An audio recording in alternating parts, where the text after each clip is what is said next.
इम्तियाज़ कुरैशी इस बीच मेरे साथ जुड़ चुके हैं। इम्तियाज़, शुक्रिया पहले तो समय देने के लिए। ओवरऑल मार्केट का स्ट्रक्चर अभी ये है कि शायद 8000 हमारे लिए एक इम्पॉर्टेंट पॉइंट होगा।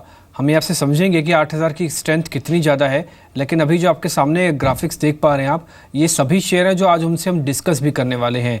प्रतिभा इंडस्ट्रीज़, क्योंकि 97 करोड़ का ऑर्डर मिलने के बाद ये शेयर अच्छा सर्च दिखा रहा है, तो जिन्होंने इस खबर के साथ पोजीशन ली है वो क्या करें समझ पाएंगे। दीपक फर्टिलाइज़र के आय और मुनाफा दोनों ही कमज़ोर रहा इस बार के क्वार्टरली रिजल्ट्स के अंदर, और ये शेयर 8% अब नीचे है। क्या पुल बैक इसमें भी मिलेगा या फिर ये और तेज़ी से टूट सकता है, ये हम समझेंगे। इसके अलावा कुछ और शेयर जिन पे आज आपको ध्यान रखना होगा, उसमें फर्टिलाइज़र कंपनीज भी होंगी कि वहाँ से क्या संकेत मिलते हैं। इसके अलावा बिनानी इंडस्ट्रीज़ पे भी आपको ध्यान रखना है, क्योंकि यहाँ पे एक मजबूती वापस बनती हुई दिखी है। तो 3-4 शेयर ऐसे हैं जहाँ पे आपको स्ट्रेंथ और वीकनेस न्यूज़ फ्लो के साथ है, तो उस पर आप नज़र रख सकते हैं। एक एस्कॉर्ट्स का शेयर भी होगा जिस पे आपको ध्यान रखना है, क्योंकि फंड्स को लेकर यहाँ पे एक इनकी बैठक होने वाली है जिसमें रकम जुटाना चाहते हैं। रकम का डिस्क्लोजर नहीं है कि कितना आ सकती है, लेकिन रकम जुटाना चाहेंगे। पुंछ लॉयड के साथ खबर यह है कि ये सोलर पावर प्लांट का इनको एक ऑर्डर मिला है। ये उत्तराखंड से ऑर्डर है, एक करार के तहत इनको एक ऑर्डर मिला है 30 मेगावाट का, तो इस पे भी इसका असर आज देखने को मिल रहा है। ये सभी वैसे शेयर्स हैं जिनके साथ न्यूज़ फ्लो है और रिएक्शन काफ़ी वाइल्ड है, या तो बढ़ के या फिर टूट के गिर रहे हैं। ये समझने की कोशिश हम करेंगे इसी आधे घंटे के अंदर इन सब स्टॉक्स में आपको करना क्या है। इम्तियाज़, ओवरऑल पहले तो एक बार निफ्टी पर आपका व्यू, क्या हम 8000 को बचा लेंगे आज के सेशन में? Very good morning Dimpy. देखिए, काफ़ी ज़्यादा यहाँ पे एक साइकोलॉजिकल फिगर है 8000, जहाँ पे अगर हम देखेंगे ऑप्शन साइड से पुट ऑप्शंस में काफ़ी बड़ा ओपन इंटरेस्ट है, तो ये एक काफ़ी ज़्यादा एक सपोर्ट लेवल है। बिकॉज जब तक 8000 नहीं ब्रेक होता, जब तक ये ऑप्शन जो इंटरेस्ट, जो ओपन इंटरेस्ट जो खड़ा है 88,000 के पुट में, जब तक वो शिफ्टिंग नहीं होता, मेरे ख्याल से थोड़ा सा रिमोट चांसेस है कि यहाँ पे 8000 के लेवल ब्रेक हो जाएंगे। मोर लेस काफ़ी ज़्यादा यहाँ पे हमने वेडनेसडे का बॉटम 8000, और जो तकरीबन अगर हम देखेंगे एंटायर रैली जो मैं बात कर रहा हूँ 6800 से लेके 8968, अगर हम इसका अगर रिट्रेसमेंट निकाले तो 44.6%, मतलब तकरीबन 40% जो है यहाँ पे रिट्रेसमेंट, वो 8012। तो ये सारी चीज़ यहाँ पे इंडिकेट कर रही है कि मेरे ख्याल से थोड़ा सा पॉज हो सकता है यहाँ पे, बट जो रिकवरी होगी काफ़ी स्लो होगी, और मेरे ख्याल से आने वाले दिनों में वापस से डैमेजेस दे सकते हैं। बट टिल एक्सपायरी मेरे ख्याल से 8000 तोड़ना थोड़ा डिफिकल्ट है। ठीक है, तो आप इतना समझ ही गए होंगे कि शायद एक्सपायरी तक 8000 का ना लेवल टूटे, क्योंकि 8000 की जो पुट के अंदर राइटिंग है ये इंडिकेट कर रही है कि शायद मार्केट 8000 को नहीं तोड़ना चाहेगा। अब हम पर्टिकुलर स्टॉक्स पे आ जाते हैं। प्रतिभा इंडस्ट्रीज़ का स्ट्रक्चर देख के मेरे को इम्तियाज़ बताइए क्या करना चाहिए, क्योंकि इनको जो ऑर्डर मिला है उस वजह से आज तेज़ है। तो जिन्होंने इस खबर के साथ पोजीशन ली थी, क्या एक बार प्रॉफिट बुक करके बाहर आ जाएं, या फिर स्ट्रक्चर इतना मजबूत है खबर के बाद और अभी भी चलना बाकी है? देखिए एक छोटा सा ये बताना चाहूँगा कि प्रतिभा में मेरे ख्याल से एक फॉल डाउन आया, फॉल डाउन के बाद रिट्रेसमेंट हुआ, फिर अगेन फॉल डाउन, और अब वापस से उस चीज़ फॉल डाउन का रिट्रेसमेंट नज़र आ रहा है। नो डाउट थोड़ा सा एक मिड कैप स्मॉल कैप में ये स्टॉक्स बिलोंग करता है, तो मेरे ख्याल से बने रहना चाहिए यहाँ पे थोड़ा सा। और अगर मार्केट में पुल बैक आती है, थोड़ा सा मार्केट यहाँ से एक सेफर जोन में जाता है, एक मोमेंटम स्टार्ट होता है अप साइड में, बिकॉज मार्केट भी ओवरसोल्ड जोन में ट्रेड कर रहा है, तो कभी भी एक बाउंस बैक हमें देखने मिल सकता है। अगर ये बाउंस बैक आता है तो जितने भी मिड कैप स्मॉल कैप जो हमने काफ़ी ज़्यादा बिकवाली देखी है लास्ट 3 से 4 ट्रेडिंग सेशन में, तो मेरे ख्याल से उन सब में थोड़ी थोड़ी रिकवरी देखने मिल सकती है। तो अनुमान ये है कि 11 रुपये के स्टॉपलेस से होल्ड करिए प्रतिभा में, और ऊपर में मेरे ख्याल से हो सकता है कि अगर ये रिकवरी स्टार्ट होती है तो मेरे ख्याल से 14 से 15 रुपये हमें आने वाले थोड़े हफ्तों में देखने मिल सकता है। ठीक है, तो 14 से 15 रुपये आपको आने वाले हफ्तों में मिल सकता है। तो जिनके पास पोजीशन एक बार होल्ड भी कर सकते हैं, और शायद निचले लेवल पे थोड़ा बहुत आप पोजीशन को ऐड भी करना चाहे तो वो भी किया जा सकता है। एक एस्कॉर्ट्स का चार्ट देखिए इम्तियाज़ आप, क्योंकि यहाँ पे खबर है कि फंड्स के साथ इनकी आज एक बैठक होने वाली है, फंड हाउसेस के साथ रकम जुटाना चाहते हैं। स्ट्रक्चर अलाउ करता है कि पोजीशन ले ले, खबर जब आएगी तब आएगी, लेकिन पोजीशन ली जा सकती है क्या? देखिए जितने भी इस क्षेत्र में स्टॉक्स है, अगर हम जो भी हाई बीटा स्टॉक्स की भी अगर बात करें, हम बजाज ऑटो या हीरो मोटोकॉर्प, सब में हमने एक लाइन से एक सेलिंग ही देखी है, प्रॉफिट बुकिंग देखी है। तो मेरे ख्याल से एस्कॉर्ट में भी वही पोजीशंस हैं यहाँ पे। फिलहाल मैं कहूँगा थोड़ा वेट एंड वॉच करिए यहाँ पे, बिकॉज एस्कॉर्ट में जब तक एक positive candle, positive higher high close देखने नहीं मिल सकता, जब तक हम यहाँ पे थोड़ा सा वेट एंड वॉच करेंगे। बिकॉज कोई भी news flow, positive news flow will not attract stocks to go higher. मेरे ख्याल से जब तक एक प्रॉपर बाउंस बैक मार्केट के अंदर नहीं आता, तब तक कोई भी स्टॉक्स में मेरे ख्याल से मोमेंटम फ्लो होते हुए नहीं दे सकता। जो इनका रेजिस्टेंस बना हुआ है 302 रुपया, मेरे ख्याल से वहाँ पे एक अगर ब्रेकआउट आता है 302 रुपये के ऊपर, तो मेरे ख्याल से एक पॉजिटिव फ्लो चालू हो जाएगा। तो अगर मैं अगर यहाँ पे अगर निवेश करना चाहूँ तो 302 के ऊपर एज अ रेजिस्टेंस ब्रेक होने के बाद ही यहाँ पे निवेश किया जा सकता है। ठीक है, इस सभी शेयर्स के साथ कहीं ना कहीं न्यूज़ होती हैं, आप उस न्यूज़ में ट्रैप ना हो जाए, इसलिए टेक्निकल एनालिस्ट के साथ हम डिस्कस करते हैं ताकि खबर और पैटर्न दोनों का पूरा ब्यौरा आप तक मिल जाए। तो प्रतिभा इंडस्ट्रीज़ आपके पास बाय है, होल्ड भी कर सकते हैं जिनके पास पहले से पोजीशन है। एस्कॉर्ट्स के साथ एक कंडीशन है बाय की, वो है 302 का लेवल, ये टूटेगा तभी आपको ये बाय करना चाहिए, नहीं तो फिलहाल अभी इससे थोड़ा रुक जाएं। एस्कॉर्ट्स का स्ट्रक्चर ही अभी अलाउ नहीं करता कि अभी अभी इसमें उतर आ जाए। फिलहाल 302 के लिए एक बार वेट करें। लेकिन सीधा अब न्यूज़ रूम भी चलते हैं, सुमित हमारे साथ जुड़े हैं, ये बताएंगे कि आज के ब्रोकर्स का पसंदीदा शेयर कौन सा है। सुमित बताएं आप। शुक्रिया डिम्पी। आज जो शेयर चुना गया है वो एजुकेशन स्पेस से है। एमटी एडुकेयर को चुना है। चुनने की वजह पे तो नंबर्स कंपनी के हाई फ्रंट पे एक अच्छे आंकड़े देखने को मिले वाई बेसिस पर। एक अच्छा कंपनी का पोर्टफोलियो है, 13 राज्यों में कंपनी का कामकाज है, इसमें महाराष्ट्र में सबसे बड़ा पोर्टफोलियो कंपनी कंसेंट्रेट करती है। एक अच्छे नंबर्स वहाँ से आते भी हैं कंपनी को। कैश ईपीएस करीब करीब 11 रुपये के आसपास की है, और वैल्यू वाइज भी देखें तो अनुमानित ईपीएस करीब 10 रुपये की ईपीएस और महज 16 के मल्टीपल पे कामकाज कर रहा है, जबकि पूरा स्पेस 30 के मल्टीपल पे कामकाज करता है। तो वैल्यू सेक्टर के कंपैरिजन में भी काफ़ी साउंड दिखाई पड़ रही है। एक अच्छे ऑपरेशनल नंबर्स आए हैं कंपनी के इस तिमाही के अंदर, और वैसे भी गवर्नमेंट के कई प्रोजेक्ट्स पे कंपनी कामकाज करती है, जहाँ से भी एक अच्छे रेवेन्यूज आते हुए दिखाई पड़ते हैं। अरिहंत कैपिटल की एक रिपोर्ट को रिफर किया जा रहा है, उनका मानना है कि यहाँ से 160 रुपये तक की चाल भी शेयर में देखने को मिल सकती है। ठीक है, तो आप इस पर नजर रखें। एमटी एडुकेयर 160 तक के टारगेट पे आपको एक पोजीशनल ट्रेड है जो दिया गया है, आप इस पर बाय भी कर सकते हैं। रीजंस आपको सुमित ने बता दिए हैं। आगे बढ़ते हैं। दीपक फर्टिलाइजर्स, एक बार आप इम्तियाज़ इसका स्ट्रक्चर देखेंगे, नंबर अच्छे नहीं आए हैं इसकी आय भी कम हुई है और प्रॉफिट भी कम हुई है। एक अपॉर्चुनिटी तो दे रहा है, 15-16 रुपये भी नीचे है, परसेंटेज में 8% नीचे है ये। एक बार पुल बैक इसमें दिखेगा या फिर नंबर्स थोड़ा और इसको ड्रैग करेंगे अभी नीचे? देखिए डिम्पी जी, अब जो मार्केट का सिनेरियो है, काफ़ी ज़्यादा यहाँ पे निवेश जो करते हैं, जो इन्वेस्टर्स है, लॉन्ग टर्म इन्वेस्टर या शॉर्ट टर्म इन्वेस्टर, सबके दिमाग में या सबके एक ट्रेंड पैटर्न चेंज हो चुका है। यहाँ पे मंदी की सबकी आइडेंटिफिकेशन हो चुकी है यहाँ पे कि मार्केट एक लॉन्ग टर्म या शॉर्ट टर्म मंदी में जा चुका है। इसके लिए अगर हम कल देखेंगे, शिपिंग कॉर्पोरेशन ऑफ इंडिया जैसे रिजल्ट आउट हुआ, उनको एक हैमेजेस, जो एक खराब रिजल्ट आते हैं उनके ऊपर एक पनिशमेंट मिल जाता है, और जो अच्छे रिजल्ट आते हैं उनको रिवॉर्ड मिल जाता है। तो सेम चीज़ हमने यहाँ पे भी देखा है दीपक फर्टिलाइजर में। बट नो डाउट मेरे ख्याल से थोड़ा सा यहाँ पे स्टॉक्स अगर हम फंडामेंटली चेक करें तो काफ़ी अच्छी साउंड कंपनी है। थोड़ी सी अगर और बिकवाली आती तो मेरे ख्याल से अपॉर्चुनिटी लेना चाहिए बाइंग के लिए, बिकॉज जैसे मैंने कहा है कि मार्केट ओवरसोल्ड जोन में है। जब भी एक पुल बैक आएगा, यहाँ से 3 से 4 ट्रेडिंग सेशन कंसेक्यूटिवली हमें हाई टॉप हाई बॉटम देखने मिल सकता है निफ्टी के अंदर। तो ये सारे स्टॉक्स वापस से हमें एक 10 से 12% रिटर्न दे सकेंगे। तो फिलहाल लेवल की अगर बात करूं यहाँ पे तो 180 है और उसके बाद 174 है। ये दो रेंज काफी क्रूशियल है दीपक फर्टिलाइजर के लिए। जब तक ये स्टॉक्स इन रेंज के आसपास मेरे ख्याल से एक्यूमुलेशन करना चाहिए। 170 का स्टॉप लॉस लगाइए आप, और ऊपर में मेरे ख्याल से अगर कोई भी बाउंस बैक आता तो ये स्टॉक्स वापस से 200 रुपए के लेवल को छू जाएगा।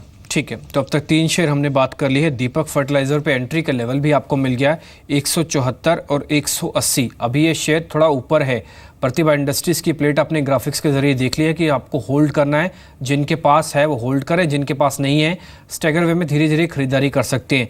दूसरा, हमने एस्कॉर्ट्स के बारे में बातचीत की। इसमें आप बाय तो करें, लेकिन कंडीशन होगा 302 के ऊपर बाय करना है। टिल तब तक बाय करने से थोड़ा बचें। भले खबर है इसके साथ कि फंड्स के साथ रकम जुटाना चाहता है, इससे थोड़ा बचा जा सकता है। फर्टिलाइजर, दीपक फर्टिलाइजर, इसके नतीजे खराब हैं, शेयर टूट रहा है। अपॉर्चुनिटी आपको मिलेगी 174 180 के लेवल पे, यहाँ पर आप इसमें एंटर कर सकते हैं। अब चौथा शेयर वो है पुंज लॉयड। नो डाउट काफ़ी लोगों के हाथ में होगा ये शेयर, और कुछ ऐसे लोग भी होंगे जो वेट कर रहे हैं पुंज लॉयड को बाय करने की। आज खबर ये आई कि इनको 30 मेगावाट का एक सोलर पावर प्लांट के लिए उन्होंने करार किया है, जो कि उत्तराखंड में लगेगा। मैं दोनों ही पॉइंट ऑफ व्यू से इम्तियाज़, एक तो short term point of view से पुंजलॉयड प्लस करना चाहिए या फिर नहीं, और क्या लंबी अवधि के हिसाब से पैटर्न ऐसा है कि अगले 1 साल के अंदर 25-30% का रिटर्न दे देगा, शेयर प्लस करें क्या? देखिए, अगर स्टॉक्स को मैं अगर वीकली चार्ट पे एनालाइज करूँ तो मेरे यहाँ पे काफ़ी अच्छा एक पैटर्न बना हुआ है। वहाँ पे तकरीबन 17 रुपया 20 पैसा काफ़ी बड़ा स्ट्रॉन्ग सपोर्ट है। लास्ट टाइम भी 16 रुपया 95 पैसा हमारा वहाँ से वापस से पुल बैक देखने मिला हमें, और इस टाइम भी तकरीबन उसी के आसपास वो तक मतलब 19-18 रुपये के आसपास आके वापस से मूव हुआ है। तो मेरे ख्याल से 17 रुपया 20 पैसा अगर कोई लंबी अवधि के लिए, मेरे ख्याल से अगर तकरीबन अगर मैं होराइजन पकड़ूँ 3 से 4 महीने की अगर उनकी होल्डिंग कैपेसिटी, तो मेरे ख्याल से बाय ऑन डिक्लाइन स्ट्रैटेजी रखना चाहिए। 17 रुपये 20 पैसे का स्टॉप लॉस लगाइए। अनुमान ये है कि मेरे ख्याल से 24 रुपये जो इनका रेजिस्टेंस है वो एक बार उसके आसपास छू सकता है या उसको सरपास कर सकता है, जो हिसाब से टेक्निकल फॉर्मेशन बना हुआ है। इस बीच एक और शेयर है, ये 17 रुपये वाला आपको लेवल समझ में आ गया होगा। 17 रुपये 20 पैसे एक सपोर्ट है, तो जब भी 17 रुपये 20 पैसे के नीचे जाए तभी से आपको लॉन्ग के सौदे काटने हैं। जिनके पास पहले से पड़ी है पोजीशन और जो पोजीशन लेना चाहता है एक बार ले सकता है, पुल बैक मिल जाएगा, साल भर में अच्छा रिटर्न मिल जाएगा, लेकिन कंडीशन उनके लिए भी है कि 17 रुपये 20 पैसे ये नहीं तोड़े, तो ये आपको ध्यान में रखना है। ARSS इंफ्रा, ये शेयर ऐसा है कि जिसके स्विंग पकड़ में नहीं आते हैं। आपको पता ही होगा ये बहुत तेज़ी के साथ शेयर चला, 100 का आंकड़े को भी पार कर गया था, और जब ये टूटा तो ऐसा टूटा कि एक ही महीने के अंदर ये 25% टूट चुका है। अब इसमें क्या करें?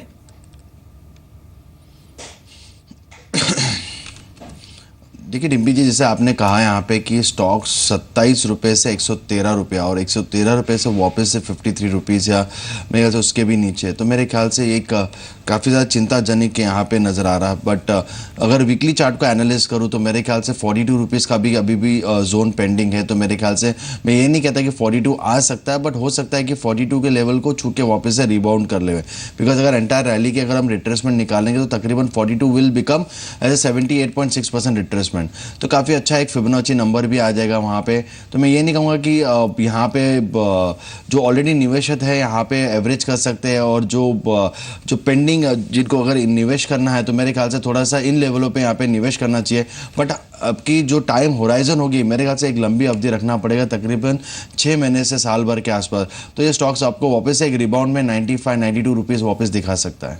ठीक है, आपकी रिकमेंडेशन क्या होगी? अब तक तो हम ही आपसे सवाल पूछ रहे थे, अब आप अपने भी राय दे दें, कौन से शेयर आपने चुने हैं?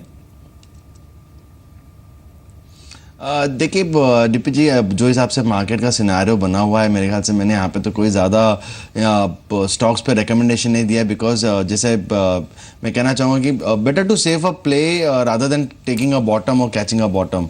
मैं ये नहीं कहता कि मार्केट में आज बॉटम बन गया, बट 8044 निफ्टी में काफ़ी स्ट्रॉन्ग सपोर्ट है। जब तक ये लेवल के ऊपर है 8044 के ऊपर निफ्टी, वैसे एक बाउंस बैक जैसे मैं कह रहा हूँ कि बाउंस बैक आना बहुत ज़रूरी है, जो कि मेरे ख्याल से आज क्लोजिंग में भी नज़र आ सकता है कि एक बाउंस आया, निफ्टी वापस से 8100 के ऊपर चली जाए। बट जब तक हायर हाई क्लोज नहीं होता मेरे ख्याल से कोई भी एक निवेश करना थोड़ा डिफिकल्ट होगा। बट स्टॉक्स जो मेरे लाइमलाइट में है, एक तो हिंडाल्को है जो मेरे लाइमलाइट में है, बिकॉज हमने काफ़ी अच्छी एक रैली देखी मेटल सेक्टर्स में, उसके बाद वापस से एक बिकवाली आई, बट मेरे ख्याल से third leg of up trick वापस से नजर आएगा इसके अंदर हिंडाल्को में। और दूसरा भारतीय एयरटेल है जो कि कल के सेशन में काफ़ी ज़्यादा बिकवाली देखी है और थोड़ा स्टेबल होते हुए नजर आ रहा है, और वहाँ से वापस एक अप मूव देखने मिला। तो भारतीय और हिंडाल्को ये दोनों में मैं तकरीबन एक्सपेक्ट कर रहा हूँ कि मार्केट रिबाउंड पे 3 से 5% का रिटर्न देखने मिल सकता है। ठीक है, तो मुश्किल से आपको 10 से 12 मिनट में हमने 8 शेयर के बारे में बता दिया, उसकी खबर और साथ में उसमें ट्रेडिंग व्यू और साथ में निफ्टी का आउटलुक भी आपको मिल गया होगा। एक शेयर में आपसे बहुत संक्षेप में जानना चाहता हूँ, उसमें क्या करे हुआ है अंसल हाउसिंग। रियल एस्टेट में कल कुछ चुनिंदा चल रहे थे शेयर्स, पास होना ठीक था। अंसल हाउसिंग पे आपकी रिकमेंडेशन क्या है? काफ़ी ज़्यादा यहाँ पे देखिए डिम्पी जी, जितने भी ये फॉल होने के बाद सबके डेली स्ट्रक्चर तो वीक हो चुके हैं। ठीक है, अब जो बचा है यहाँ पे वीकली चार्ट पे आ चुके हैं, और वीकली चार्ट पे स्टॉक्स में काफ़ी अच्छा सपोर्ट है जो कि है 16 रुपये। जब तक ये 16 रुपये के ऊपर टिका हुआ है मेरे ख्याल से एक कह सकते हैं कि एक आपको एक अपॉर्चुनिटी दे सकता है, या मार्केट एक स्टॉक्स आपको एक रिस्क रिवॉर्ड रेशियो काफ़ी अच्छा फेवरेबल कर सकता है। जो हिसाब से यहाँ पे देख रहा हूँ कि स्टॉक्स 18 रुपये के आसपास है, 16 रुपये का स्टॉप लॉस लगाइए। एक बेट होगा, मैं ये नहीं कहता कि टेक्निकल कुछ ब्रेकआउट नजर आ रहा है, because stocks all the way 28 रुपये 50 पैसे से फॉल डाउन किया 15 रुपये 80 पैसे तक। अभी अगर यहाँ से अगर रिट्रेसमेंट करता है तो मेरे ख्याल से कम 50% ऑफ द फॉल तो रिट्रेस करेगा, जो कि स्टॉक को 22 रुपये 23 रुपये तक लेके जा सकता है। रिस्क रिवॉर्ड रेशियो काफ़ी अच्छा फेवरेबल है। 16 रुपये स्टॉप लॉस लगा के प्ले करिए। Just on the front stock oversold में है और जो फॉल है उसी का रिट्रेसमेंट हमें देखने मिल सकता है। तो स्टॉक्स में पोटेंशियली 23-24 रुपये हमें देखने मिल सकता है। और ये मैं कह सकता हूँ कि थोड़ा एग्रेसिव हो जाएगा स्टॉक्स, अगर जैसे मार्केट में टर्न होगा, अप ट्रेंड आएगा तो ये स्टॉक्स भी तो एग्रेसिव होकर 23-24 रुपये दिखा सकता है। ठीक है, इंदाज शुक्रिया आपका कार्यक्रम में जुड़ने के लिए, अलग अलग स्टॉक्स बताने के लिए। बेट तो लगा लेंगे अंसल हाउसिंग पे, लेकिन शायद थोड़ी रकम कम हो जाएगी क्योंकि 16 रुपये के आसपास का एक स्टॉप लॉस भी है। शुक्रिया आपका कार्यक्रम में जुड़ने के लिए। अब दूसरा हिस्सा जो आपकी सीधा जेब से सरोकार रखता है वो है आपके नोट। एटीएम और बैंक में लगने वाली लंबी लंबी लाइनों से अब आपको जल्द ही छुटकारा मिलने वाला है। अब आपको पेट्रोल पंप पर भी कैश मिलेगा।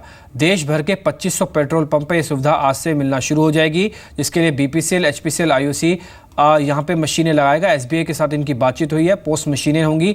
और अरुंधति भट्टाचार्य ने कहा है कि तीनों कंपनियों के अधिकारियों के साथ उनकी जो बैठक हुई, फिलहाल पहले 2500 एटीएम होंगे, लेकिन बाद में देश भर के 20,000 से ज़्यादा पेट्रोल पंप पे ये सुविधा मिलनी शुरू हो जाएगी। और एक अच्छी खबर यह है कि अगर आप किसी भी टोल वाली जगह से पास करते हो तो आपको 24 नवंबर तक अब टोल नहीं देना होगा। न केवल अब भारत में इसके प्रयास जारी हैं ताकि इस कदम को पूरी तरह से सुचारू रूप से बनाया जाए, चलाया जाए, बल्कि सीएलएसए ने भी एक रिपोर्ट छापी है। उस रिपोर्ट में क्या है, करेंसी बैन को लेकर भारत की छवि कैसे उन्होंने बनाई है, एक बार वो समझ लेते हैं। उसके लिए न्यूज़ रूम चलना होगा। संदीप बताएं, सीएलएसए क्या कह रहा है? शुक्रिया डिम्पी। देखिए, सीएलएसए का मानना है कि मोदी जी ने जो फैसला लिया है, दरअसल एक तरफ तो ये चौंकाने वाला है, लेकिन उसके साथ साथ ये एक इम्प्रेसिव फैसला भी है। उनका ये भी कहना है कि जो फैसला लिया गया है उससे इनके जो मॉडल पोर्टफोलियो है उसके ऊपर कोई भी असर नहीं देखने को मिलेगा।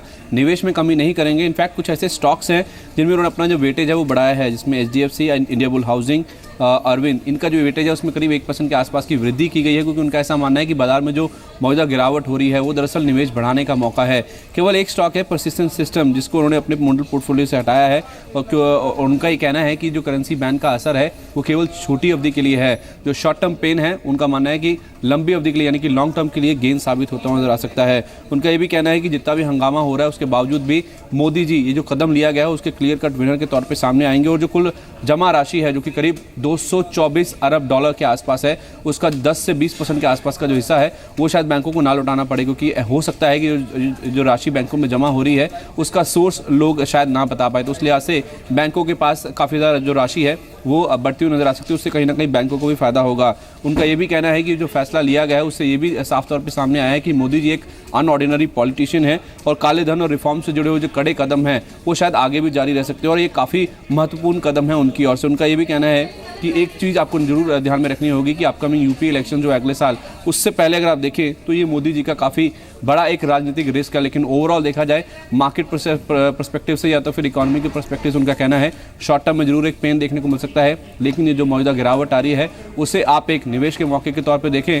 लंबी अवधि में इस स्टेप का बड़ा फायदा देखने को मिलेगा। संदीप शुक्रिया सीएलएसए की पूरी रिपोर्ट में जो आपने पूरा पढ़ा उसको समराइज करके बताने के लिए कि अर्थव्यवस्था के लिए अच्छी बात है, छोटे अवधि के लिए थोड़ा सा दिक्कत होगी लेकिन कुल मिला के फायदे का सौदा है। और एक जो सेक्टर हमको समझ में आया आपकी रिपोर्ट के जरिए वो था बैंक, क्योंकि इनके डिपॉजिट्स बढ़ रहे हैं और ये अब थोड़ी बुक्स के हिसाब से तो ज़्यादा बेहतर स्थिति में आ गए हैं। शुक्रिया आपका।